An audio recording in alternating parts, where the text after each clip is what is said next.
Hello, welcome everybody to Identifying Disengaged Employees and Learning How to Coach Them Up or Out with Titus and Predictive Index. Thanks for jumping on today. We've got a great webinar to go through. We're going to try to keep it to about 28 minutes today. We've got a couple of great speakers, so excited to move things forward. So let's not delay. So first and foremost, there is always the Q&A button at the bottom of the screen that you can click on. If you've got any questions at all, we're going to try to get to them in our Q&A section at the end of the webinar today. So please, any and all questions that you have, if we can't get to them for whatever reason, we'll make sure that we follow up with you at the end of the day at some point. And so excited to get the wisdom of a couple of our esteemed panel here. So we've got Jonathan Reynolds, he's our CEO over at Titus. And we've got Drew Fortin, who's the VP of Sales and Marketing over at Predictive Index. Really excited to have both of them here to be able to speak and share, again, their wisdom here with us. Let's get right to the agenda of today. So first and foremost, we want to just, again, recap what engagement really is and the impact that it has within all of our organizations. We can assume that people are here because they know of some disengaged individuals, and they're really learning to understand how to best make sure that we can identify that fully, but then what do we do after? So that's really what we're going to try to get to the heart of today. And then lastly, we're going to try to wrap up with another half an hour of Q&A with both Drew and Jonathan. So enough of me. Let's get right over to Drew Ford from PI. Thanks, Mike. Thanks, Jonathan. So happy to be here representing PI with our certified partners, Titus. When we were talking and preparing for this talk, I couldn't have been happier to join Jonathan on this. Engagement is so important. We all know it's important. That's why we're here today. But it's important to remember we're talking about engagement now because it almost seems like a buzzword amongst the HR tech space, amongst strategic HR. And that's because the more that us as business managers and strategic talent management professionals proliferate our message and continue to optimize the business, people become that last stronghold, become that thing that we really need to focus on, making sure we have the right people in the right roles, making the right decisions, because ideas today are a dime a dozen. It's all about execution, process, and we're hiring people more and more for their mind share. So really excited to be doing that. We're going to spend a couple minutes right now just talking about what engagement is, as Mike said, why we're going to be focused on it, how we can tap into it. So with that, I just wanted to share some stats with you on engagement. Engaged companies see 6% higher net profit margins, increased shareholder value. If you look at the amount of just metrics that show a positive correlation to the business's bottom line, it's no surprise. We see lower absenteeism, lower turnover, less shrinkage, fewer incidents, just higher customer satisfaction, and most importantly, higher productivity leading to higher profitability. Can't say enough why we're here today, why it's so important. So before we talk about what engagement is, I'd like to talk about what it isn't.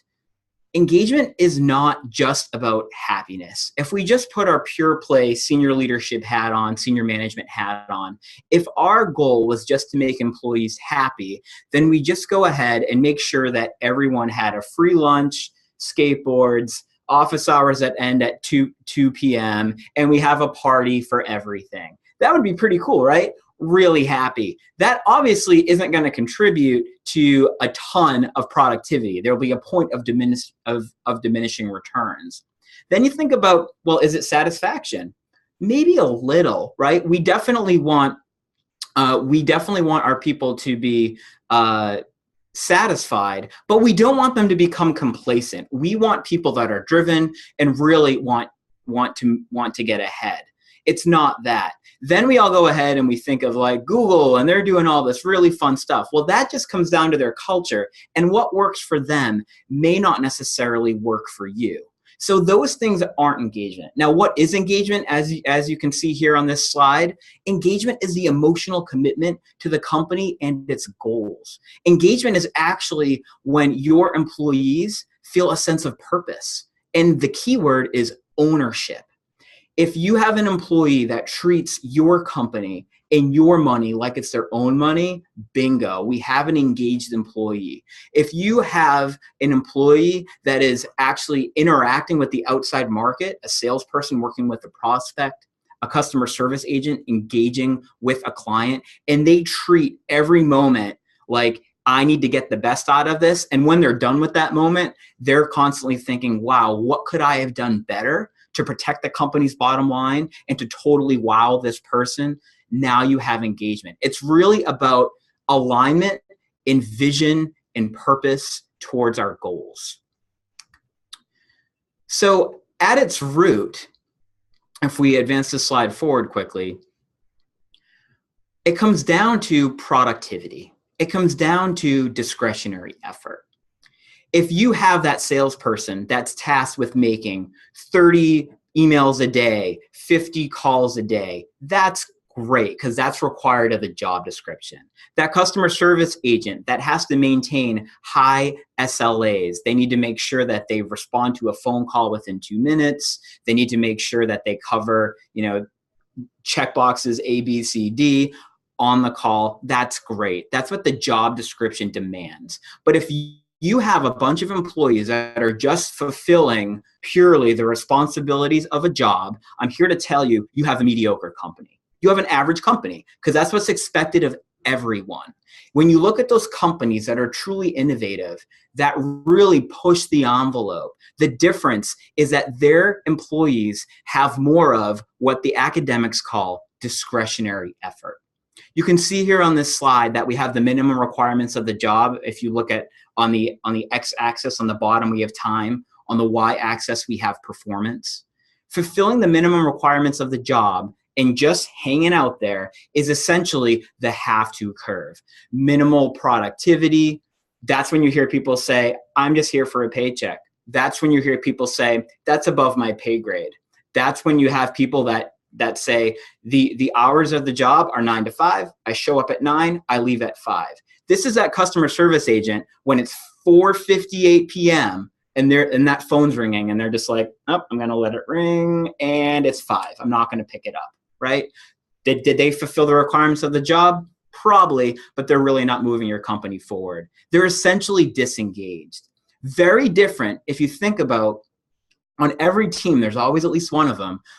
If you think back in your career, the best team that you've ever had, there's always at least one or many that are on this want to curve. These are those people that go the extra mile. They push it. They're known as just having maximum productivity. They're known as an innovative one. In some organizations, they're known as the gorilla or the scrappy one, right? They're always seeking organic improvement. They're always the person that you're like, wow, that person is a steward of the core values, is a steward of the culture. Now, if there's one thing, maybe we'll agree on today, maybe there are things we'll disagree on today, but the one thing I'm sure that we'll agree on, when it comes to human capital, we're trying to maximize productivity. We're trying to get the most out of our workforce, and we want as many people as possible on this want-to curve. I'm sure we can all agree on that. And so it's all about this discretionary effort. Now, when we think about tapping into this, when we think about tapping into productivity, there are these forces. I like to call them the forces of disengagement. If you can think about that want-to curve on that prior slide, and then above that we have that if you can think about the have-to curve, and then you think about that want-to curve is just trying like heck to get away from that have-to curve. It's just trying to go up, right? But there's this gravity just always pulling down for every employee, and these are the forces of disengagement. Now, the IO psychologists here at the Predictive Index have actually taken engagement and disengagement, if you will, and used our science knowledge over the past 60 plus years to bucket these into 4 main areas to make it easy for us to understand how to diagnose and prescribe and understand these areas of disengagement. Now, Mike, if you could go back one slide one moment, those areas of disengagement are job fit, right? This is where usually we hire someone and we say, wow, that person really didn't work out 90 days in. Well, news for you, this isn't because that person didn't work out. It's because you, the business, didn't do the right amount of research up front to truly make sure that you've identified what is needed for success in the role. So the onus is on us, the company, to make sure we don't have those bad hires out of the gate. More and more, as businesses just grow, startups, businesses that get infused with cash and try to expand, M&A activity, you usually see us start to promote people who are individual contributors into management roles. And we usually do this and not give them the tools they need to truly tap into the drives of their people, to truly motivate their people. And it looks a little something like, well, I want to treat people the way that I've been treated, do unto others as you do unto yourself. That's what we've been told since we were little. That does not work in management. We need to acquiesce our needs as managers and actually play into the superpowers and drives of people. So managers are a huge component. We all hear people don't leave jobs, they leave managers. Then we think about the organization. Think about the culture of the organization. The culture is usually dictated by the native personality or average behavioral traits of that leadership team. In some instances, that's great. In startups, that is amazing. In a 35-year-old bank that's struggling to keep up with technology, the native behavioral pattern of that team that dictates the culture, not good. How are we going to move the company ahead and be innovative? It requires that the leadership understands the culture that's needed to drive the company forward and forego their own needs in order to make that happen. It's super important, and it's often a cause of serious misalignment and serious lack of productivity, and quite frankly, companies failing. Last but not least, people, teams. More often than not, we are assembling teams and disassembling teams. We are using contract work, remote workers. We're putting teams together and we're putting the onus on them to get to know each other lightning fast and really just kind of speed date so they can get down to business. If we're not giving them the tools that they need to get over that hurdle and actually understand and get to know each other, and then lastly, if we're taking a disengaged person and putting them in that team, one bad apple spoils the bunch. We need to really make sure that we're arming our people with these tools. So, where do we take it from here? Mike, if you could advance it, please. Great. So the most common strategies in engagement, most of us are pretty well aware of surveys, engagement surveys. There are pulse surveys that happen these days where we're just going ahead and sending out a survey to people within the organization all the time to just try to get a constant read, right?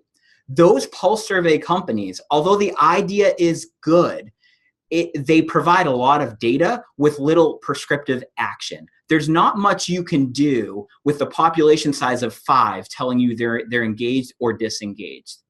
Then there are companies, very standard, that go ahead and do an annual or a semi-annual engagement survey. They send out an engagement survey to everyone. The management team gets those results. That's where we see action planning. Now that we got the results, we see that we have disengagement or engagement in these areas. They give their management some instruction and communication plans. And the hope is that by talking about it, we're going to move the business forward. But where these things fail, where they don't seem to be working, is that they actually measure globally. And if we go to the next slide here, you'll see that they measure globally, and then they try to actually diagnose and prescribe globally. People are disengaged. Individuals are disengaged. You cannot take a blanket statement or data at the very high level and try to go ahead and get down to the root and actually treat those areas of disengagement. So at PI, we're big advocates at sure, measure engagement globally, but then act locally. Get down to the individual, manage those people, and truly diagnose those areas of disengagement, because that's really what Jonathan's going to talk about in a minute here. I'm just going to set him up, really what we should be talking about. So I'd like to introduce to you this concept to kind of simplify things in a 2x2 of engagement by performance. You can see at the top At the top of the 2x2, and Mike, you can just go ahead and populate all of those. At the top of the 2x2, we have performance. We have low performance to the left, high performance to the right. On the left-hand side, we have engagement. We have high performance, low performance. So the upper right quadrant, high performance, high engagement. Those are our cultural champions. Now, if we just have high engagement and we don't know performance, it's really hard to take action. It's really hard to understand. It's these cultural champions that move the company forward. If we look below those cultural champions, we still have people that have high engagement, but these are the grinders. These are the people that have high engagement, but they're not engaged. It's just innate in them that they grind. Innate in them that they work, innate in them that they have super strong work ethic, and everything they do has purpose because their name's on it. We are failing these people if they are not engaged, and we're seriously lacking in tapping into their true productivity if we don't try to push them into that upper right quadrant. On the upper left, we have our silent killers, high engagement, low performance. These are the people that are like, it's awesome to be here. Culture's so good. These are the people that the cultural champions look at and they're like, why are you here? Right? Not good. It's we all know it. These people that are just great to be around, but are just not at that level of our champions, are just not performing to the level of these champions. We need to determine how to handle those. And Jonathan's going to talk about that. And then we have our contaminators. Our contaminators, low engagement, low performance. They're called contaminators for a reason. You really got to figure this out. You either got to get them in line, give them an action plan. We got to figure out how to actually move these people out. And Jonathan will talk about that in a second. This is super important. We've done even a lot of work here internally at PI headquarters, where we have about 120 employees. And we actually did a engagement survey, and we measure performance. One of those things I want to say, it's super important. You can't just measure engagement. You have to actually have some sort of metric in your organization that says high performer, medium performer, low performer. You need to understand that, because we actually found in our overall engagement surveys, for instance, that our employees think PI moves super fast. We're a very fast culture, very innovative culture. And if you were to just look at the data alone, you'd think, okay, maybe we should have a conversation. Maybe we should try to slow things down a bit. But if you look at that top performer group, they say, nope, it's just the right amount of speed. So we're like, great, maybe we can push it further. Maybe we can push it faster.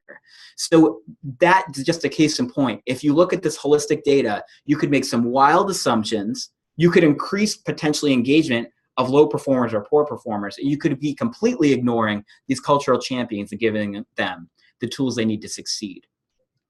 So with that, I'm going to hand it over to Jonathan, who's going to dive deep into each one of those. Jonathan, take it away.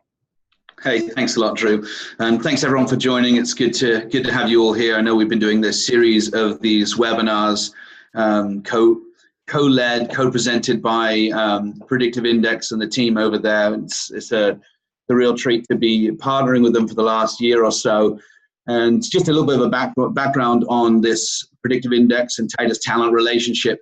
We're a talent strategy company. We help a lot of companies across the country with critical hiring, how to not only hire phenomenal people, but then to keep them very highly engaged, keep them high performing, working well with the team, culture, job fit.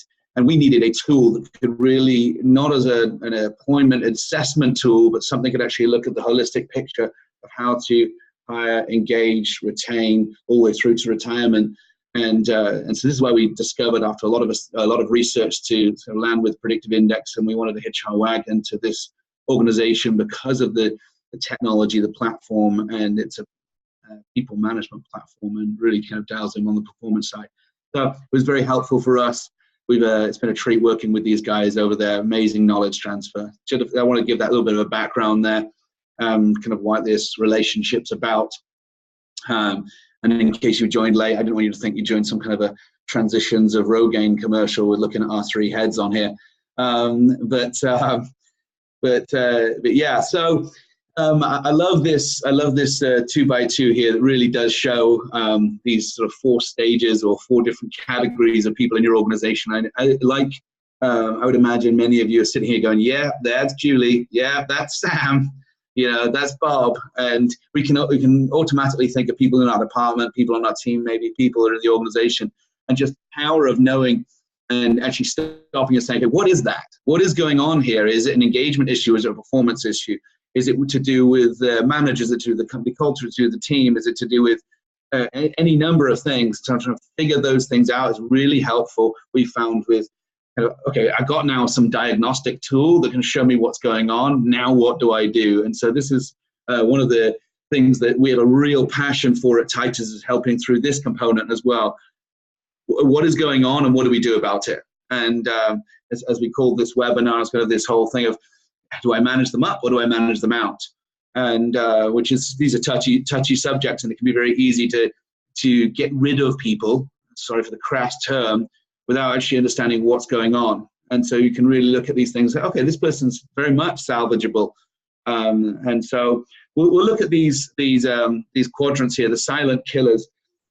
High engagement, low performance. What is going on here? It's easy to kind of jump into react mode, but really stopping and saying, what I don't want to do is allow this person to sit there.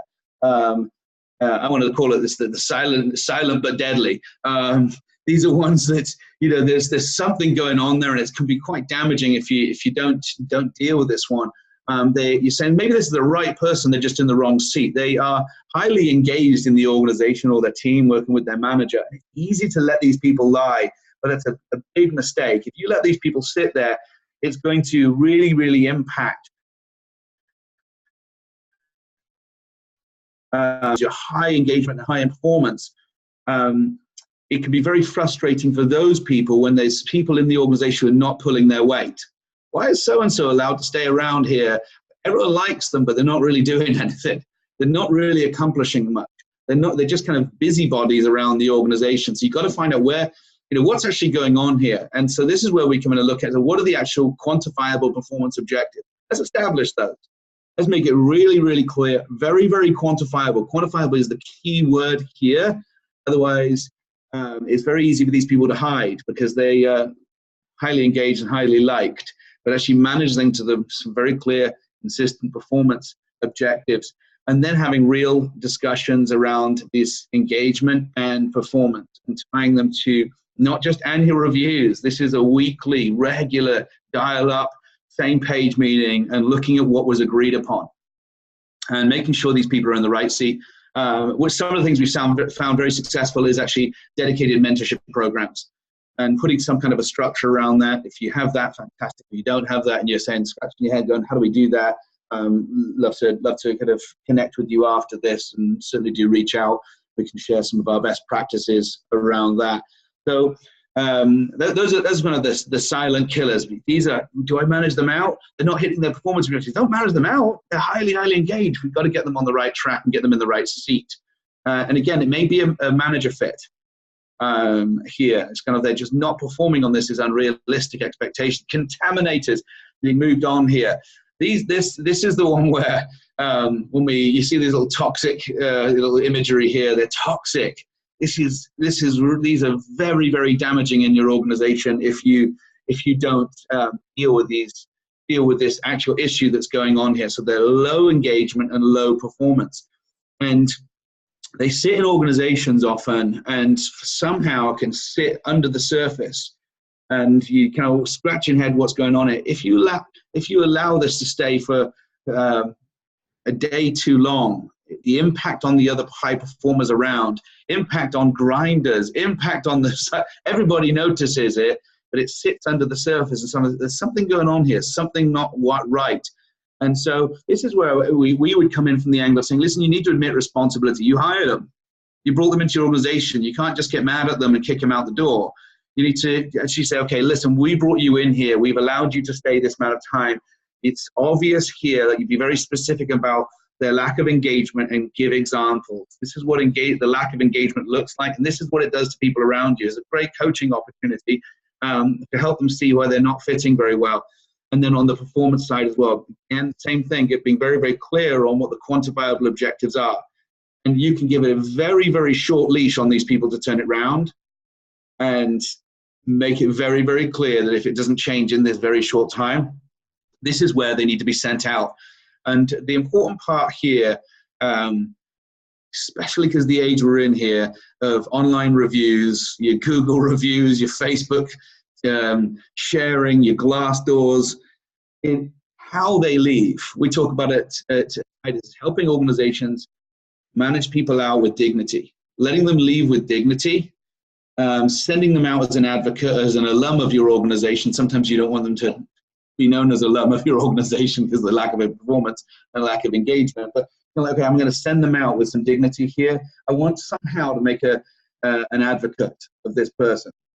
And I think it's a very tricky balance, but to stop and consider it when you're working with hiring managers, if you're in human resources, or if you're a hiring manager, a leader of a team, just working out how am I going to do this so this person leaves well, because you've got to replace this person usually, and you think about the data that could be put out there, make this job even more difficult to recruit for and replace. So they send a trail of smudge with them.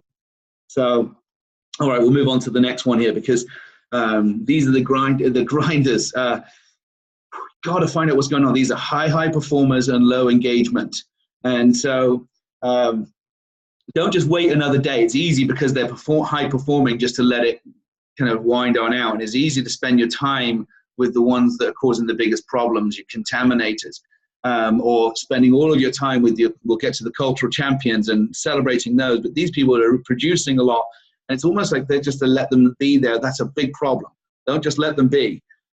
Don't just wait another day. Don't kid yourself into that this is going to be an easy transition. You've got to really work with these people and listen to them and draw out of them what's going on. Find the root of the problem. And once you've listened to them, actually put a plan together on how you're actually going to cause change, and you're going to bring change to the organization.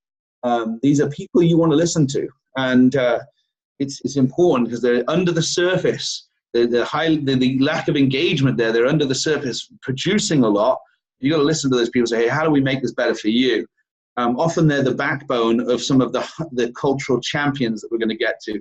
They're behind the scenes doing a lot of work that actually keeps a lot of the stability of the organization there, but they're disengaged. So you've got to draw out of those people. And I think for a lot of organizations, it's just easy to overlook those people. Be thankful that the stuff's getting done, but not looking at this area of disengagement and how much more they can produce when you turn these people around and win them over. So everyone loves a cultural champion. That's our goal. We want to get your entire organization to these cultural champions where they're highly engaged, highly performing. And I don't say this in a boastful way. I feel like our organization kind of lives at this high level. We've got very high performance, high performing teams, and highly engaged group of people. There's always things that we're trying to work on and figure out and get better every day. But these people, we've got to reward and recognize what their team is doing. We always say, can I reward them or somebody else will? Understand that everyone in your organization is getting calls or reach outs for new opportunities every week at less than 3% unemployment.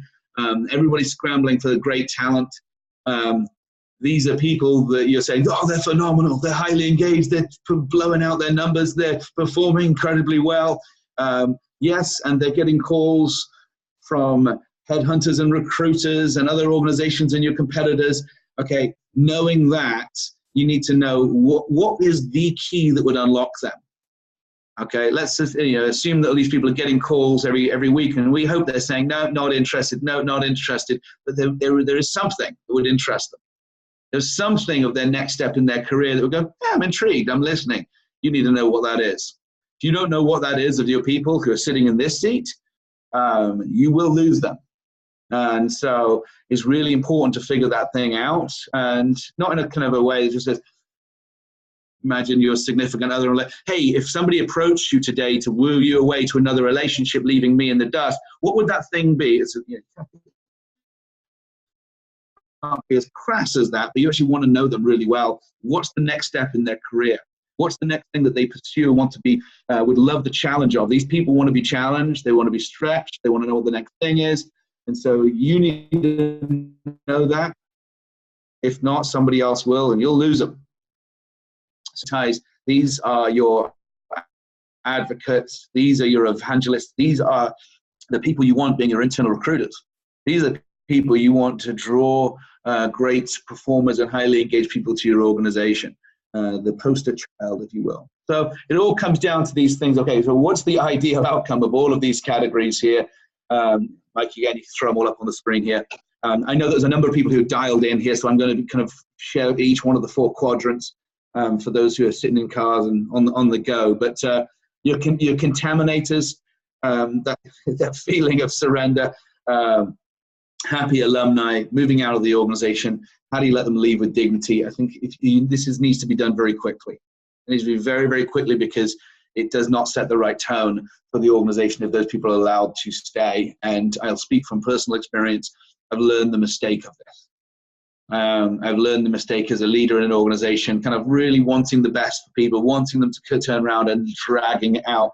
The ideal thing is a quick Band-Aid off, bring some healing to that area and let it go quickly and let them leave with dignity.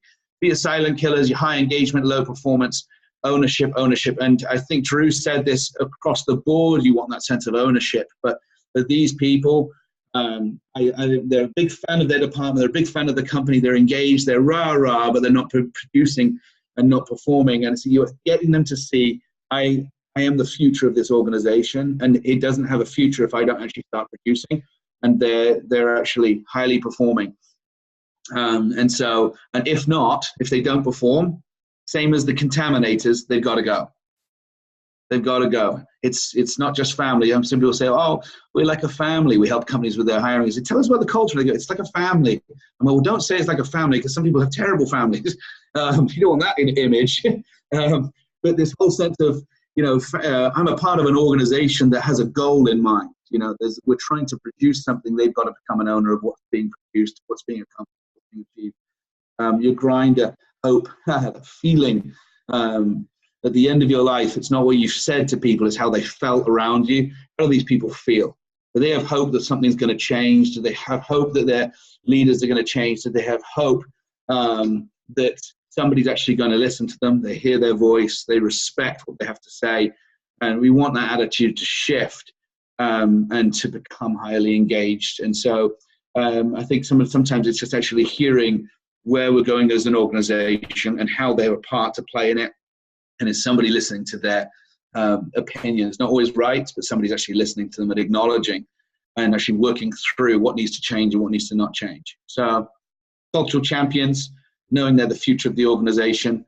Now, they're no more a future of the organization than some of the other people, but that feeling of, I am the bar that is being set here as top performer, top engager.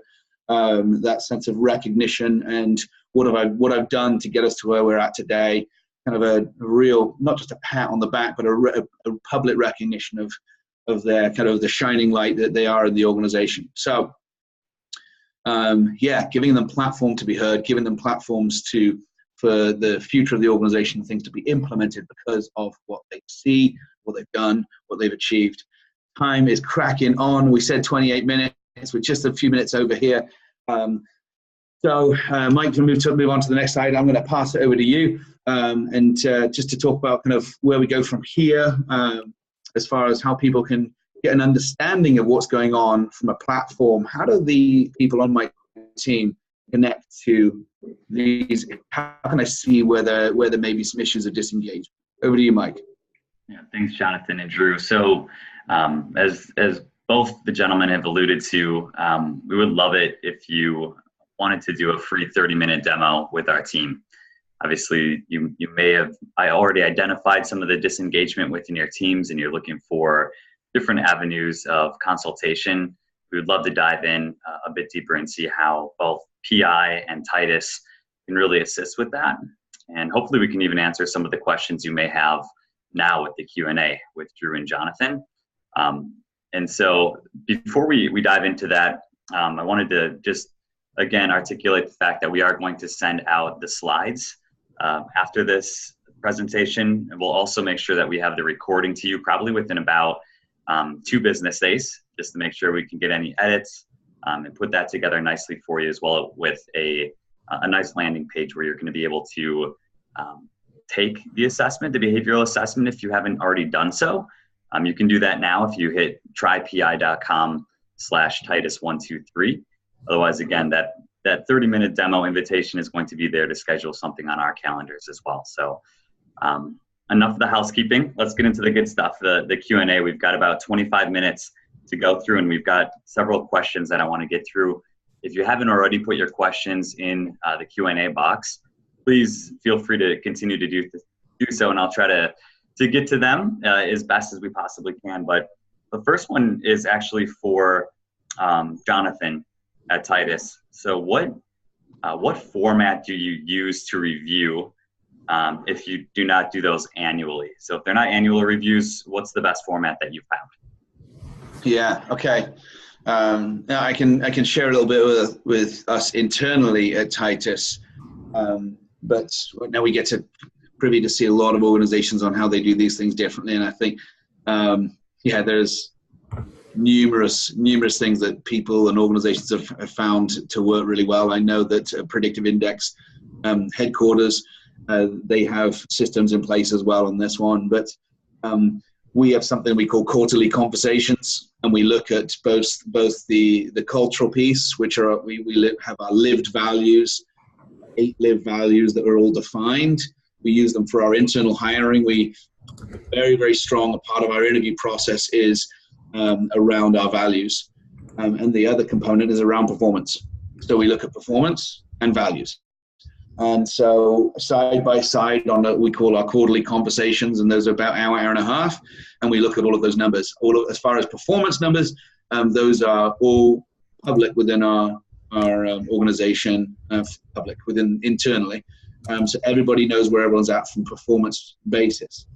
And sitting in the sort of bottom quartile is not acceptable, and we have a very friendly competition. We call it humble competitors, and we rally around one another. We believe we're better together than we are as an individual, so there's no room for big ego. If somebody's struggling, we can rally around them, but if they just continuously sit on low performance, it's very, very obvious kind of those people may need to find their way out to another organization. If they're the highly engaged ones, then we look for other roles in a different seat. That all comes through our quarterly conversations. And I think between those, there's a regular monthly one-on-one as well. If you look at those 2 components, engagement and performance, through the thread of our company. Great. The next question that we have is for Drew. So Drew, the individual asked, what do you do if the source of disengagement is in fact their manager? How can PI be helpful with this issue? Sure. I think it's a great question. In most cases, the manager has a manager.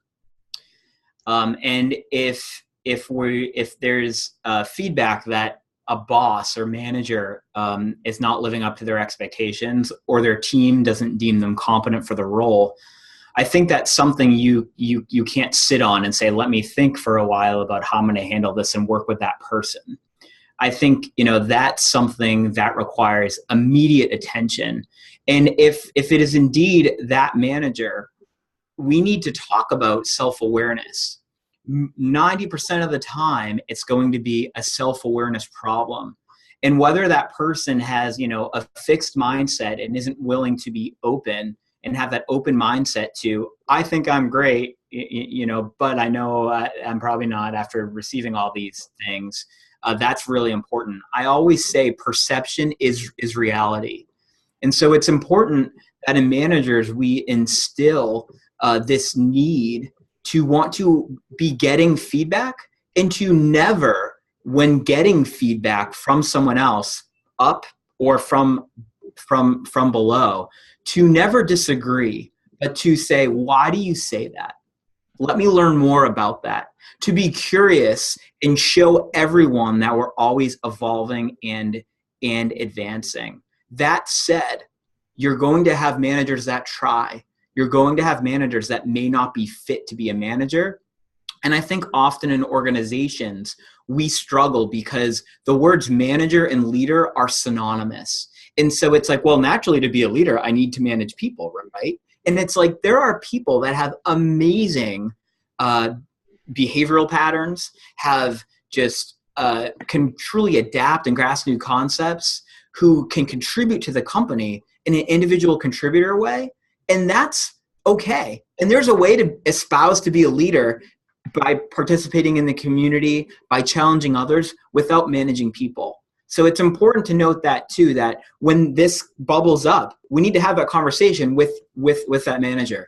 Is this just a lack of self-awareness and we need to work on it? Or is it that you truly kick some serious butt, but it's not going to be managing people. It's going to be managing things and processes. And we should not slow down. We should not just let it go. We need to act really swiftly. That's great. So another question that we have here, we'll pass this one over to Jonathan. But what do you mean by giving the cultural champions a platform to advertise? Oh, it's a great question. Cool. So these highly engaged, high performers, let's just say, okay, maybe they're in their sweet spot. They've got a great manager. They're working with them, is drawing out the best of them. They're just playing in this just perfect role for them. Let's assume that they also have circles in their life or spheres in their life where they're kind of running alongside other people outside of the organization. You think, I want to create a platform for these people to advertise for our organization, for what we do, for other roles that we're hiring for. Great people know great people. I know it's a bit cliche, but what's a great person anyway? Well, the company's vision and goals, it's those people who are highly engaged, high performers. So those are the ones who are the poster child, if you will, that you want to amplify their sound and their message. So how do I put you on a platform to be an evangelist for where we're going as an organization? And they are very, very proud of their organization. They're proud of what's being accomplished through their efforts and through their team members who are producing as well. So give them a platform. This means a social media platform, if it means on a company video, if it means on a culture, company culture video, if you're going to create something just all about how it's a great organization to grow in your career, you want those people on video. You want them to tell a story there because they feel really, really proud of this. There's an identification with the tribe. I feel a sense of belonging here and I have a future here. And so just tying them into the future, tying them into where the company's going, and giving them opportunity. Hey, we're going to a career fair, we're going to a trade show, we're going to a place where people are going to see us and we want your face out there. Because you're the example of what we want in our organization. The sense of, Drew talked about it, we want everyone to be in this sense of ownership. And so I have a sense of ownership and they're willing to go above and beyond. They're not clocking hours. These are the people who aren't going to go, well, how am I going to get my job done if I have to go to a trade show? They're going to be like, absolutely, I'll make it work. I'll figure it out. The future of the organization depends on me. I'm going to bring in the best people into this company. Those are the people you want. Don't go to your contaminators and say, hey, I'm going to give you a referral fee if you get more people like you in here. So the people you want to duplicate and emulate are those cultural champions. Hopefully that answers the question. Yeah. Great. So the next that we have, Drew, I think this would be a good one for you. So to what extent, I'm sorry, this is another one. Is there one issue that seems to be the most common in companies with low employee engagement? It's a great question. I'm probably going to be speaking more on a personal note here than, any one issue, because I think we could say it's boss, it's job, it's anything else. I'm going to say leadership. I'm going to say the one issue that we have is people not realizing the influence that they have or can have in the organization. And I would say the big failure is ultimately what we're talking about is setting clear expectations. And when setting clear expectations, following up and taking action on those clear expectations. Expectations aren't, I need you to be better at this. expectations are, because you need to be better at this, by the end of this month, I want you to have completed this project and we will assess and take it from there. That's setting expectations, because now you've time boxed it, you've given somebody a clear goal, and now you can assess at that time and say it's getting better or this is not working, it's getting worse. If we don't do that, the hardest thing to do is to remove somebody or to make a difficult decision. So I've just found that constant communication, always understanding where expectations are, always following up a critical or personal feedback conversation with an email that says, hey, we talked about X, Y, and Z, and you're going to do this by this date, is super important and super helpful. And we should be holding ourselves to the same standard. It's good. Write that down, Drew. It's good. Great. So the next question I think would be a good one to pass right over to Jonathan is, what are some ideas for setting or identifying quantifiable objectives when you're not able to capture productivity metrics well or at all? Oh, that's a great question. So I'm going to talk just from a hiring perspective right now. Whether you're in human resources, you're a hiring manager or an executive, once the new hire gets approved, like, yeah, we're going to hire whatever, you name the title. We need to hire 1 of those, 10 of those, 5 of those. It's easy to start putting together job descriptions of tasks or duties. We can have this big shopping list and wish list of somebody with 5 years experience, 10 years. Put that, often we sit down with hiring teams and we say, okay, let's just tear that up right now. What's the number one thing this person needs to do, achieve, or accomplish by the end of their 365th day to be considered successful? What have they done, achieved, or accomplished? And we get often kind of the head scratch thing going on, like, well, just kind of this stuff. No. What is the best person does that mediocre people don't do in this role? And so we keep pushing. And I would challenge you will find, and email me afterwards, if you think, no, I've got a role which I don't think there's anything quantifiable about this. I'll challenge you on that, and we'll have some fun sparring back and forth. But pushing it to the point where we can come up with 3 to 5 major performance objectives. If this doesn't get done, then there's no point in hiring this person, because I don't know how anyone's approving hires if something doesn't get done.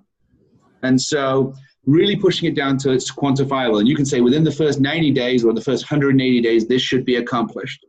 And sometimes it's like, they've got to figure this thing out in the organization. They've got to build these relationship success. Okay, make that quantifiable. How are we actually measuring if they've done that or not? And so pushing until you come up to 3 to 5 quantifiable performance objectives. This is something we actually have a full day-long workshop that we train hiring managers and human resource and internal recruiters on this one. And it's really, really eye-opening for people. We host it in Milwaukee, and sometimes we go out to company sites as well. We send our trainers in and spend an entire day walking through this process. How to actually write a really, really effective job performance profile, and then how to recruit somebody who can actually do that, how to interview them for that, making sure they can do it, and then how to manage them once they're in. Because it's the whole sort of step-by-step success through this thing of creating a high-performance culture and then marrying that with engagement, because we want these cultural champions. So we train around this and how to get to that point. But I would challenge you. It is possible for any single role to make it have quantifiable performance objectives. Hey, Mike, could I just comment on that too? Please. Mm-hmm. Yeah, Jonathan, I couldn't agree more with you. And I think more and more we're seeing a failure in even just creating a job description by going out to a bunch of job sites and scraping them and saying, well, this is kind of what a manager looks like, right?